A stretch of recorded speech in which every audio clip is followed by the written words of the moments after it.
Let me throw this curveball in because, you know, there's big debates on the internet by people that don't do research. I understand it's an imperial, corporate, letter of marque, you know, commerce system, and that's how the globalists describe themselves, because I actually read their documents like you do. But there's this obsession with it's Catholics that run it all, or it's Jews that run it all, or it's this group. But when you look at it, it doesn't matter if it's Jews, Protestants, Catholics, Hindus, Japanese, Chinese. The top families are all part of this power structure and all push for the same thing. And I see it as very destructive. But I see this major eugenics. I don't want to say Nazi, because as you mentioned, it was just an offgrowth of this. This scientific dictatorship eugenics movement is at the heart of it. That's what it's all about, a super race. And then you have this big movement that, no, it's Rothschilds, it's Jews, they run it all. And then you do see powerful Jewish families supporting the eugenics movement, even though they get stung by it. So this is a very, I don't want to call it Nazi death cult, because, again, it predates that. But so what is the main power makeup of the New World Order? Well, it's that. It's a one-world government. A one-world government composed of the members of the Committee of 300 inside a new world order, where they propose to change every government in the world and make it submit to this new world order government, and that's the one world government. That's exactly what they're trying to do. And they don't want to have countries like the United States and China. They want a one world government where loyalty to nationality will no longer be an issue. And so it's not, from your research, a racial conspiracy, it's an idea. It's an idea. It's an idea that they said time has come, and they're running behind their timetable because there's been a lot of opposition. For instance, Stalin, as bad a guy as he was, had his good points. He threw a spanner in the works of this. He said, I'm not going to be beholden, a great country like Russia, to a bunch of cosmopolitans meeting in New York. And he said, we'll fight them to the end. And that's exactly what he did. And, of course, Russia today is still a thorn in the side of the flesh of this organization because they have not joined it. In spite of the pressure to wreck the economy, which very nearly succeeded at one stage. But thanks to Putin coming in, they managed to pull themselves around. And you can know the vast natural resources. Russia should be one of the greatest countries in the world. But they've been robbed blind by people in the past, these enormous, powerful combines. Well, I mean, specifically from my research, when the globalist puppet was kicked out, then you got the drunken semi-puppet who was then replaced by his vice president, Putin.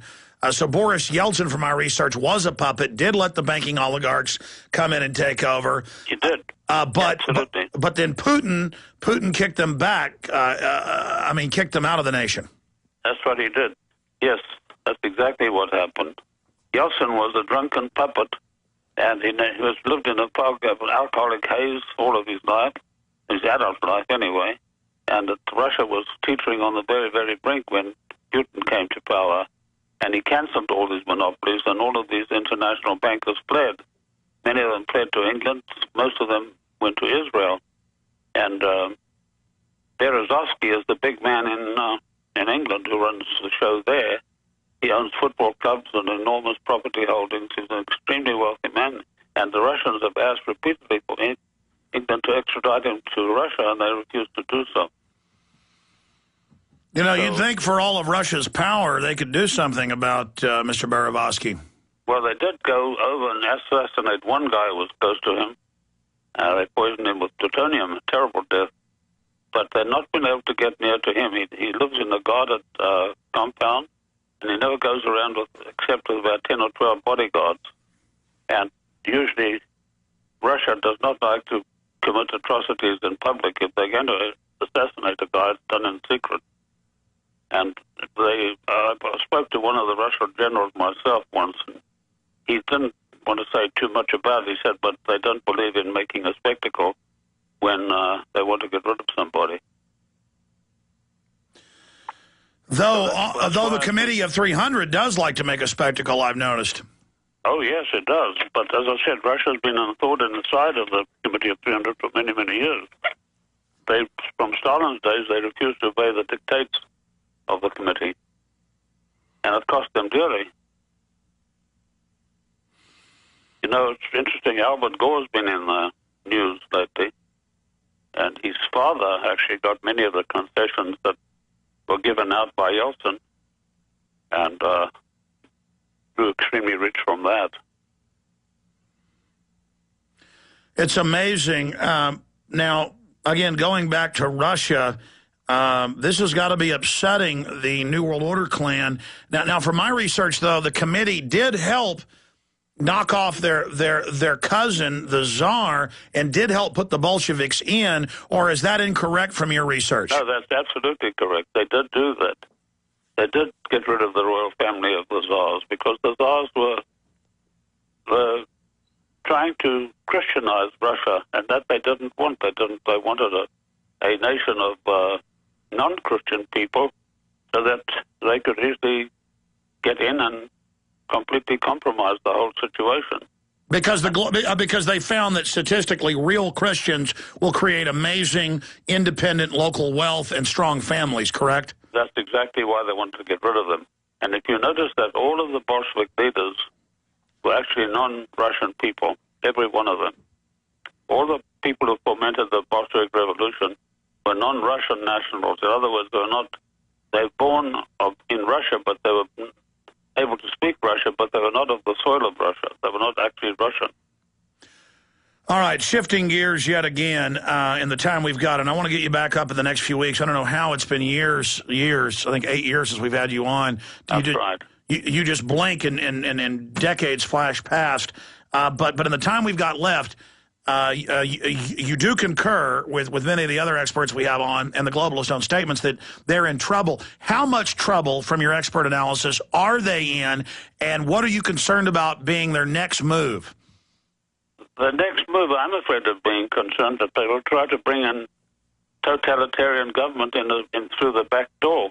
And if you look at many of the bills and measures that Obama has passed, these smack of socialism to a degree I've never seen before in American politics. And this is the kind of sneaky backdoor entrance that they hope to make. So, an alert populace will resist whatever is trying to upset their way of life. But a sleeping giant like the American people would not easily stop this. So they're trying to lull them into a false sense of security.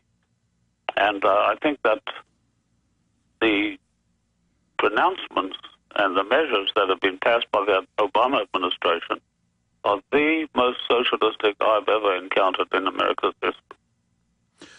Well, we're seeing open pushes to shut down free speech. We're seeing naked body scanners where they admit they record your naked body now to break our will. The paramilitarization of police, the open federalization of police, all these leaders pushing for the secret arrest of citizens, the extrajudicial stripping of our citizenship. I mean, that's 110% bona fide tyranny. It is. But you see, what they are striving to do is to abolish the Constitution altogether. But if they can't do that in one fell swoop, then what they're trying to do is abolish the states' rights, the 10th Amendment. And they think that this way people will be much less powerful and they'll be much more vulnerable for a takeover. And if you look at all the measures that have been aimed against state government, it's very, very alarming. Well, it's all designed to bankrupt them and turn them into vassal serfs. We're going to break. That's why it's so important people get the film Don't Tread on Me, Rise of the Republic, with myself, Michael Bagnerick, Richard Mack, Charles Key, Cynthia Davis, Edwin Vieira, and others. This will teach you the difference between a republic and a democracy. This will show you how we get sheriffs elected, how we take the states back. As Victor Hugo said, no army can stop an idea whose time has come. Exactly. If you will simply carry the ball, folks, we are unstoppable. Get Don't Tread on Me at Infowars.com. Get the book Committee of 300 at Coleman300.com. Final amazing segment with our guest straight ahead